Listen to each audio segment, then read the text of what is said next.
পানি পড়াগুলো 3 বেলা নিয়মিত খাওয়াস তো? হ্যাঁ আম্মু 3 বেলা নিয়মিতই খাইতেছি, মাঝে মধ্যে তো ঘুমে থেকে ডাইকে উঠা খাওয়া দিই। তোর আম্মা তোর কবিরাজের থেকে পানি পড়া আইনা দিছে। কে বলছে? হ্যাঁ, সেই পানি পড়া আমি খাইয়া আমি তোর বশ মাইনা যামু, আমি তোর কথা শুনতেছি। হ্যাঁ, সংসার করতে গেলে জামাইরা হাতের মুঠে রাখতে হয়। আপনার জামাইরা আপনি যেমন হাতের মুঠে রাখতেন, আপনার শ্বশুর শাশুড়ি আপনার বাড়ির কাছে আসার চান্স পেত না। আপনি সেই কাজটাই করতে আসছেন আপনার মেয়ের সংসারে। ঠিকই তো বলছি।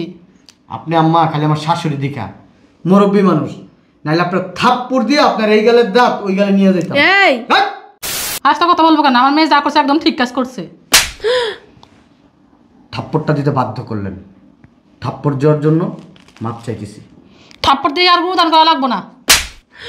থাপ্পড়ের জন্য মাপ চাইতেছি, আমার মাপ করে দিন আম্মা, আপনি আমার শাশুড়ি আম্মা। নতুন বাসায় আসছি, ভালোই লাগতেছে তাই না বলো? হ্যাঁ, দেখি এবার সংসার আয় উন্নতি কেমনে হয়। পুরানো বাসায় ছিলাম, এর উপর ছিল তোমার আব্বু, সংসার খালি ডাকতেই আসছিল, উঠার আর কোনো নাম নাই। এবার দেখবা আয় উন্নতি কেমনে করতে হয়। এতদিন তো বলছি আমার কথা শোনো নাই, আব্বুর কথা উঠছো আর বসছো। কি হয়েছে তোমার? না কিছু না। না মনে হইতেছে আমার কথা তোমার ভালো লাগতেছে না। না ভালো লাগতেছে। তুমি সংসার নিয়ে এত টেনশন করো, আমার ভালো লাগবে না? অবশ্যই ভালো লাগবে। করবো না, আমাদের একটা ভবিষ্যৎ আছে না। সবসময় যদি পরের কথা চিন্তা করি তাহলে আমাদের ভবিষ্যৎকে দেখবো। আজকে আমরা 2 জন আছি, 2 দিন পর 3 জন হবো, তখন? ঠিকই বলছো। আমার আব্বা বয়স্ক মানুষ, এই বয়স্ক মানুষটার জন্য ঘরে কোনো আইনত হইতেছিল না। একবারে ঠিক কাজ করছো, আমার নিয়ে তুমি আলাদা হয়ে চলে আসছো। তোমার তো আমি বিয়ের বছর থেকেই বলতেছিলাম আমরা আলাদা হয়ে যাই, আলাদা হয়ে। তুমি তো কোনো মতেই রাজি হইতে আসছিলে না। যখন দেখলা নিজের কোনো দিক দিয়ে উজাইতেছে না, তখন আল্লাহ আমার কথা শুনলা। শুনলা সব হারায় তারপরে। আচ্ছা যাই হোক, চলো খাবার দিই।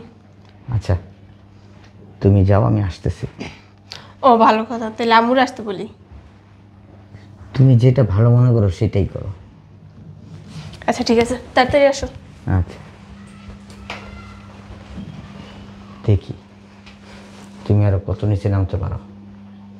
আমার আব্বার জন্য সংসারে আয় উন্নতি হইতো না, বয়স্ক মানুষ, জোর করে তুমি আমার আলাদা করছো। দেখি সংসারে কি সুখ শান্তিটা তুমি আনো। কই খাইতে আসো। আসতেছি।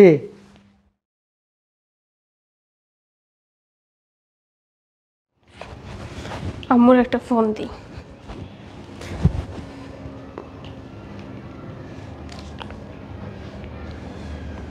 হ্যালো আম্মু। হ্যাঁ বল। বুঝলাম না তোমার সমস্যা কি। হ্যাঁ, আমি নতুন বাসায় আসলাম, নতুন সংসার শুরু করলাম, তুমি তো একটু ফোন দেওয়া খবর নিলে না আমার বাসায় আসলাম না, কিরকম চলতেছে। আমি তো খুব ব্যস্ত থাকি। হয়েছে, তোমার ব্যস্ততা রাখো তো, আমার বাসায় আসো। জামাই আবার কিছু বলবে না তো? হ্যাঁ কি বলবো, তোমাদের জামাই বলছে তোমাকে আসতে। আচ্ছা ঠিক আছে, তাহলে আমি ব্যাগটা নিয়ে আসি। ওকে আসো। আর শোন, বলো। পানি পড়াগুলো তো জামাই ঠিক মতো খাওয়াস? ওইটাও আর বলা লাগে? তুমি যেভাবে বলছো আমি ওইভাবেই খাওয়াই যাচ্ছি। আচ্ছা ঠিক আছে, আমি আসতেছি। ওকে রাখি তাহলে, আল্লাহ হাফিজ। আম্মু আসতেছে, যে এই রান্নাটা করে নিই।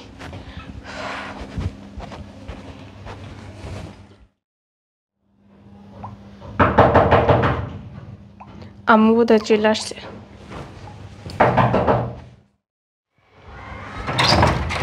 চলে আসছো? হ্যাঁ ভালো আছো? হ্যাঁ আম্মু, বসো বসো। এখন কি যে ভালো লাগতেছে বিশ্বাস করবি না, এত সুন্দর ভাষা। আর আগে তোর শ্বশুরকে দেখলাম আমার মেজাজটাই খারাপ হয়ে যেত। হয়েছে, বাদ দাও ওনার কথা। আগে বলো তোমার শরীরটা ভালো আছে তো? হ্যাঁ অনেক ভালো আছি। জামাই কই? ও তো অফিসে গেছে। আরে শুন, পানি পড়াগুলো 3 বেলা নিয়মিত খাওয়াস তো? হ্যাঁ আম্মু 3 বেলা নিয়মিতই খাইতেছি, মাঝে মধ্যে তো ঘুমে থেকে ডাইকে উঠা খাওয়া দিই। একদম ভালো করছো। তুমি যদি বুদ্ধি না দিতে আজকে কি আলাদা হইতে পারতাম? তুমি না আম্মু পৃথিবীর শ্রেষ্ঠ, বুঝছো? জানো আম্মু, তুমি যে পানি পড়াটা দিছো না, ওটা কারেন্টের মতো কাজ করে। ওরে খাওয়ানোর কিছুদিন পর থেকেই তো আমি যা বলি তাই শুনে। তুমি যদি পানি পড়াটা নাই না দিতে তাহলে জীবন আলাদা হইতে পারতাম না, বাপের কথা উঠতো আর বসতো। ওই কবিরাজটা না একেবারে গরম, যাই বলে তাই হয়। আর শোন, কি বাজার আসছে ঘরে? আসছি আম্মু, তেমন বাজার করা হয় নাই। তাহলে শোন, অনেকদিন হয়েছে গরু মাংস খাই না। বাজার থেকে গরু মাংস, গরুর কলিজা আনাবি। আর বড় বড় যে চিংড়ি মাছ আছে, গলদা চিংড়ি, ওইটা আনাবি। আর বড় একটা মাছ আনাবি। ওটার মাথা দিয়ে মুড়ি গন্ডা পাকাবি, আমরা খাবো। আর যদি পারিস পরে একটা ইলিশ মাছ আনাবি, বুনা করে দিবি, আমরা খাবো। ওকে আম্মু, সমস্যা নেই, চলো। ও আসুক অফিস থেকে। আচ্ছা ঠিক আছে, চলো। চল।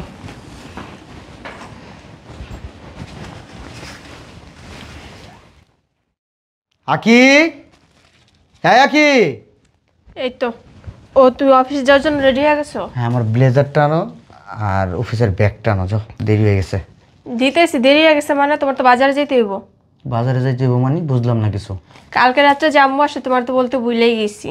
আম্মা আসছে না? হ্যাঁ, আমি তো বলোই নাই তুমি। আমার মনে ছিল না, তুমি খুব টায়ার্ড ছিলে এই কারণে। ও, যেটা হোক, বাজারে যাও। শোনো, বাজারে যাবা 5 কেজি গরুর মাংস নিবা, 5 কেজি গরুর কলিজা নিবা, তারপর বড় দেখে একটা রুই মাছ নিবা, ওইটা দিয়ে আম্মুরে মুরগি ঘন্টা এনে দিব, মাথাটা দিয়া। তারপরে 1.5 থেকে 2 কেজির একটা ইলিশ মাছ নিবা, কিন্তু গলদা চিংড়ি আনবা, বুঝতে পারছো? আর দেশি মুরগি আছে না, দেশি মুরগিও আনবা। আর কাঁচা সবজি তো ঘরে কিছু নাই, ওটা তো জানোই, ওটা তুমি মিলাই নিয়ে এসো। হ্যাঁ, একটু আগে এটা আমার দিয়ে যাও, কষ্ট করে নাও। আচ্ছা, তুমি তাড়াতাড়ি যাও। হ্যাঁ,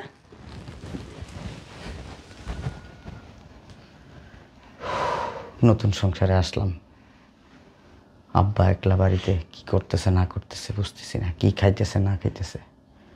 বয়স্ক মানুষ আমার আব্বা।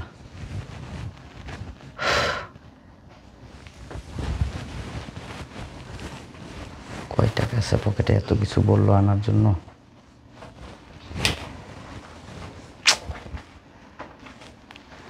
টাকাই তো নাই পকেটে।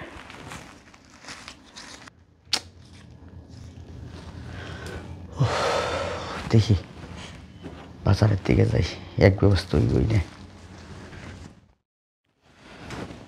মেয়েটা কই গেল বুঝলাম না, ক্ষুধা লাগছে, একটু নাস্তা করবো। ও আম্মু এখানেই?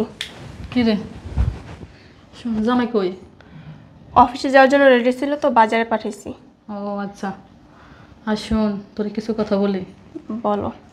তোর জামাইকে সবসময় হাতের মুঠো রাখবি, আর তোর শ্বশুর লাগে যোগাযোগ করতে দিবি না কোনোভাবেই না। ওই যোগাযোগ আর করবো না, তুমি যে পানি পর আইনা দিছো আমারে, ওইটা খাই তো আমার কথায় উঠার বসে। সবসময় চোখে চোখে রাখবি। আমার কিছু বলা লাগে না, এখন হয় নিজেই মিনিটে মিনিটে আমার ফোন দেয়, আমি খাইছি, কি করতেছি না না করতেছি, বুঝছো? যদি তোর শ্বশুর সাথে যোগাযোগ থাকে তাহলে তোর সংসার থাকবো না। পাগল হয়ে গেছো? আমরা যেদিন এই বাসে আসছি না, ওদিনে আমার শ্বশুরের নাম্বার আমি ব্ল্যাক লিস্টে ফালাই দিছি, উনি ফোন দিলেও ফোন আসবে না। আমি ভাবছি চলে যাব, কিন্তু এখন 2 মাস থাকবো। তোর এই সংসারটা তোর হাতে ভালোভাবে দিয়ে যাব, যেন তোর সংসার কখনো কেউ ভাঙতে না পারে। 2 মাস কে? তোমার লাগলে তুমি সবসময় আমার সাথে থাকো, সমস্যা নাই তো আমার। একদম ঠিক কথা বলছ। শোন, তোর জামাইকে সবসময় সিসি ক্যামেরার মতো চোখে চোখে রাখবি। আমি তোর বাপকে এরকম করে রাখতাম, আর তোর দাদা দাদিকে আমি কোনদিনও পাত্তা দিতাম না, তোর বাপও দিত না। জামাই, তুমি বাজার যাও নাই বাইরে না বসে থেকে। কেন? কি হয়েছে? বাইরে। কি হয়েছে জামাইয়ের? তুমি কি শুরু করলা? কি শুরু করছি? হ্যাঁ, তোর মা আর এই বাসায় আনছোস, অথচ আমার বাবা আমার সাথে থাকতো, বয়স্ক মানুষ, সে বাড়িতে একা কি করতেছে না করতেছে আমি জানি না। তোর মারে আইনা সুন্দর কইরা বাজারে লিস্ট ধরাই দিছস, ইলিশ মাছ আইনো, গরুর গোস্ত আইনো, গরুর কলিজা আইনো, দেশি মুরগি আইনো, হ্যাঁ, গলদা চিংড়ি আইনো, এগুলো তোর মায় খাইবো? হ্যাঁ, তুই একবারও চিন্তা করলি না আমার আব্বা ওই জায়গায় একা একা কি কষ্ট করতেছে, খাইছে না না খাইছে, খোঁজ খবর নিছিস একবারও? হ্যাঁ, এক সপ্তাহে কোনো খোঁজ খবর নিছিস? নেস নাই। তুমি কি, আমার আম্মু কি সবসময় আসে নাকি? তোমার আব্বু তো সবসময় আমাদের সাথে থাকে। তোর আম্মা তোর কবিরাজের থেকে পানি পড়া আইনা দিছে। কে বলছে? হ্যাঁ, সেই পানি পড়া আমি খাইয়া আমি তোর বস মাইনা যামু, আমি তোর কথা শুনতেছি। হ্যাঁ, সংসার করতে গেলে জামাইরা হাতের মুঠে রাখতে হয়। আপনার জামাইরা আপনি যেমন হাতের মুঠে রাখতেন, আপনার শ্বশুর শাশুড়ি আপনার বাড়ির কাছে আসার চান্স পেত না। আপনি সেই কাজটাই করতে আসছেন আপনার মেয়ের সংসারে। ঠিকই তো বলছি। আপনি আম্মা খালি আমার শাশুড়ি দেখা মুরব্বী মানুষ, নাইলে আপনার থাপ্পড় দিয়ে আপনার এই গালের দাঁত ওই গালে নিয়ে যেতাম। এই বেয়াদব, বেয়াদবি করস? হ্যাঁ, কিন্তু তুই না বলছো তো জামাই আমার এই বাসাতে আসার জন্য? আপনার কি আসতে বলছে? কি আসতে বলছে আমাদের বাসায়? আমি তো তোমার জিজ্ঞেস করে নিলাম। কি জিজ্ঞেস করছিস আমারে? হ্যাঁ? তুমি কিন্তু বেশি করতেছো আম্মুর সামনে। কি বেশি করতেছিস তোর আম্মুর সামনে? আর জামাই মারতেছো কেন? আপনার গায়ে হাত তুলবো কিন্তু এখন। খালি হাত মনে করেন আমার এই জায়গায় আটকে গেছে, মুরব্বী মানুষ, বারবার বলতেছি।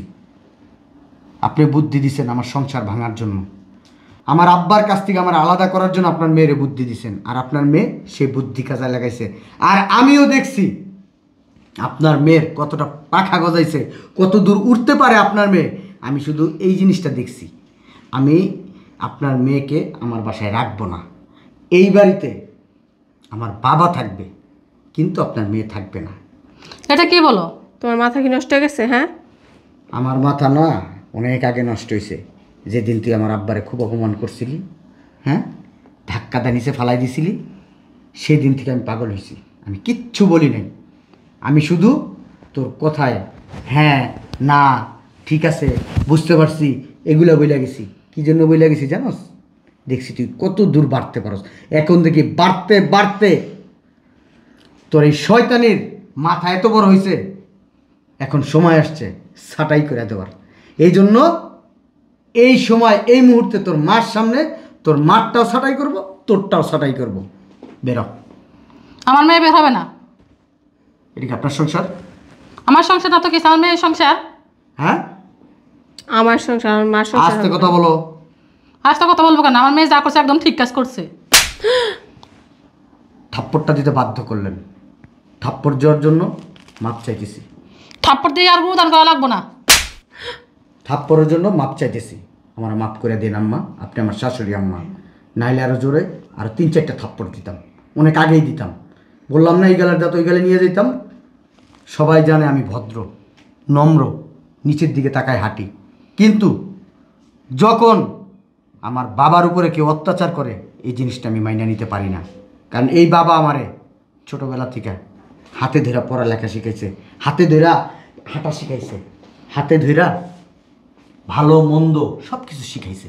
আর সেই বাবারে আপনার মেয়ে অপমান করছে, আর আপনি এখনও নির্লজ্জর মতো আপনার মেয়ের জামায় থাপ্পড় খাইয়া এখনও দাঁড়ায় রয়েছেন। জান না কেন? বেরোন। তোর জামাই এত বেয়াদব কবে থেকে? জানেন না আমি বেয়াদব? মেয়ের সংসার যে আপনি ভাঙতে আসছেন, আপনার যাই না আসেন নাই, আমি বেয়াদব। যখন আমার সাথে আপনার মেয়েরে বিয়ে দিয়েছেন তখন জানেন না আমি বেয়াদব? হ্যাঁ, আমার বাবার সাথে আপনার মেয়ে অন্যায় করে যাবে দিনের পর দিন, আর আমি আপনাদের সাথে খুব ভালো ব্যবহার করব, চুমা দিয়া দিয়া কথা বলবো। হ্যাঁ, আপনি শাশুড়ির জায়গায় যদি আজকে ওর বড় বোন হইতেন না, আপনার এমনি রুমে নিয়ে যেতাম, এই! ডাইরেক্ট রুমে নিয়ে যেতাম, রুমে নিয়ে একবারে করে চুমাই দিতাম। বাইর বাইর বাইর। আমি যাইতেছি, আমার মেয়ে থাক। আপনার মেয়েও থাকবে না। তোরে একটা সুযোগ দিতেছি, তুই যদি মানুষের মতো মানুষ হইতে পারস, আর মানুষের সম্মান করতে পারস, বাবা মায়ের ইজ্জত ধরে রাখতে পারস, সেদিন আমার বাসায় আসবি। এর আগে আমার বাসায় আসবি না। যা। তোরে আমি দেই খেলো মামু। যা। বেরা। বেয়াদব, তুই চাকরি করে খাস কেমন না? তোর চাকরি আজকে যা বাইর তুই। থাক তোর বাপরে নিয়ে। বেয়াদব জামাই একটা। মহিলা একটা বেয়াদব।